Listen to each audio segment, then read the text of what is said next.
Hello friends, welcome to the BK success channel. और इस video में हम साइंस के इम्पोर्टेंट क्वेश्चन आंसर देखेंगे। और ये जो साइंस के इम्पोर्टेंट क्वेश्चन आंसर होंगे ये कंपटीशन एग्ज़ाम के लिए बहुत ही इम्पोर्टेंट होंगे। आने वाले एग्ज़ाम जैसे कि SSC, GD, railway group D और यूपीएसआई के लिए इम्पोर्टेंट है। आइए शुरुआत करते हैं। पहला क्वेश्चन है, हाइड्रोजन की खोज किस वैज्ञानिक के द्वारा की गई थी? हाइड्रोजन की खोज कैवेंडिश नाम के वैज्ञानिक के द्वारा की गई थी। नेक्स्ट क्वेश्चन है, क्यूसेक में क्या मापा जाता है? क्यूसेक में जल के बहाव को मापा जाता है।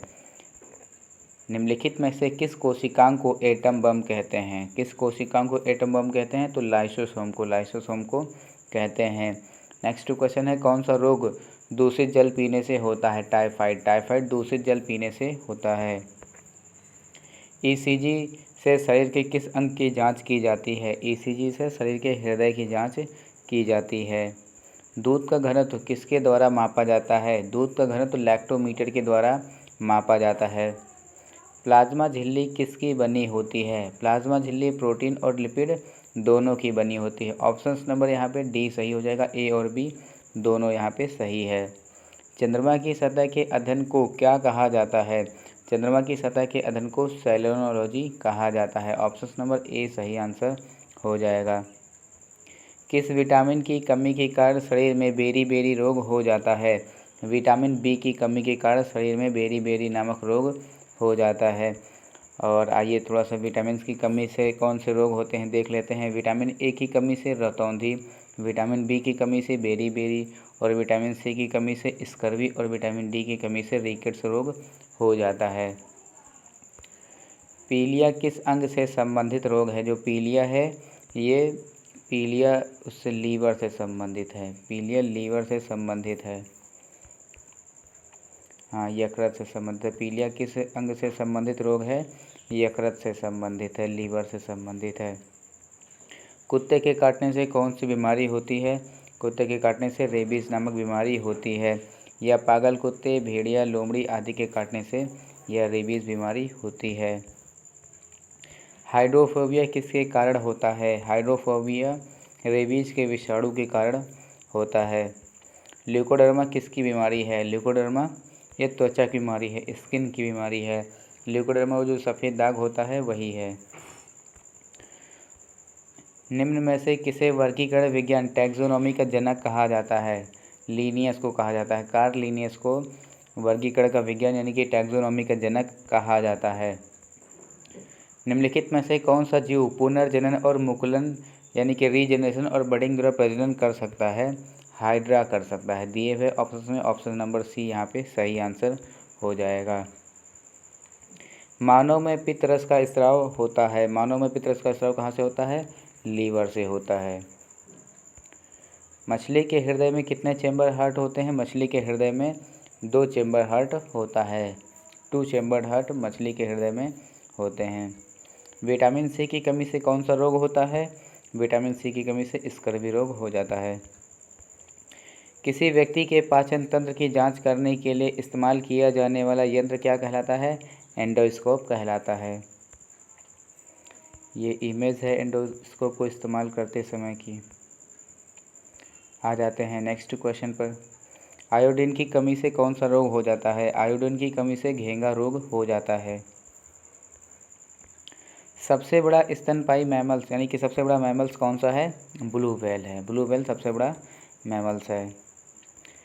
निम्नलिखित वर्गों में से किस वर्ग के प्राणी गर्म रक्त वाले होते हैं? पक्षी वर्ग। पक्षी वर्ग जो प्राणी होते हैं वो गर्म रक्त वार्म ब्लडेड होते हैं।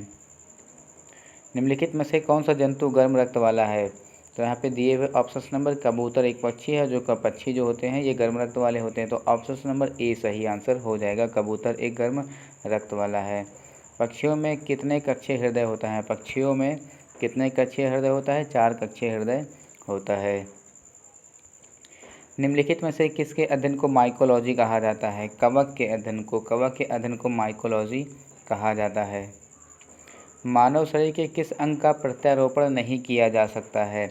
तो मस्तिष्क का। मस्तिष्क का प्रत्यारोपण नहीं किया जा सकता है। मानव शरीर के किस अंग की पुनर्निर्माण की क्षमता सबसे कम होती है?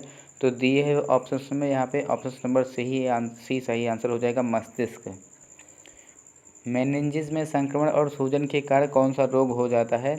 मेनिंजाइटिस रोग हो जाता है। मेनिंजिस में संक्रमण और सूजन के कारण मेनिंजाइटिस रोग हो जाता है।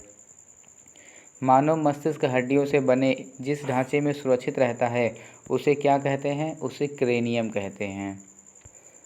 मानव शरीर के मांसपेशियों की गतिविधि को कौन नियंत्रित करता है? तो प्रेरक तंत्री कोशिका करती है, यानी कि मोटर न्यूरॉन्स करते हैं। आ जाते हैं नेक्स्ट क्वेश्चन पर। किस अंग के अध्ययन को साइटोलॉजी कहते हैं? कोशिकाओं के अध्ययन को साइटोलॉजी कहा जाता है। कोशिकाओं के अध्ययन को साइटोलॉजी कहा जाता है। और पुष्पों के अध्ययन को एंथोलॉजी कहा जाता है। वृक्षों एवं झाड़ियों के अध्ययन को डेंड्रोलॉजी कहा जाता है। कवक के अध्ययन को माइकोलॉजी कहा जाता है और शैवाल के अध्ययन को फाइकोलॉजी कहा जाता है। और क्वेश्चन क्या है? साइटोलॉजी किसके अध्ययन को कहते हैं? ये साइटोलॉजी कोशिकाओं के अध्ययन को कहते हैं।